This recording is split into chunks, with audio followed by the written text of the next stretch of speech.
आज आत्ताच्या या क्षणापर्यंत लहानपणीपासून मला नेहमीच वाटायचं आपले बाबा चुकीचा निर्णय घेतात. शहरामध्ये घर दुकान घेण्याऐवजी नेहमी शेतीच विकत घेतात. काय ह्या शेतीत उत्पन्न तर पिकत नाही, कधी कधी पदरचेच पैसे जातात, तरी शेतीच का घेतात?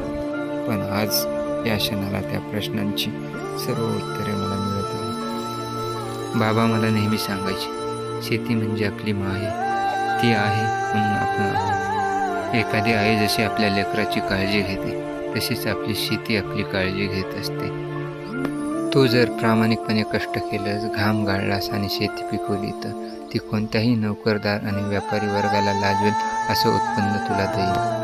जगातली कोणतीच आई आपल्या लेकराला निराश करत नसते. आपल्या लेकराच्या आनंदात जसा आईचा आनंद असतो, तसाच ह्या धरणी माईचाही आनंद असतो. फक्त ती पाहण्याची नजर तुझ्यात अजून नाही आहे. ज्या दिवशी तुझ्यात ही नजर येईल, तेव्हा तुला कळेल की शेती किती महत्त्वाची असते. आणि आज मला समजतं, जर जीवनात सुखी समाधानी जगायचे असेल, आनंदी जगायचे असेल, तर शेती विकायची नसते, ती टिकवायची असते, पिकवायची असते आणि वाढवायची पण असते.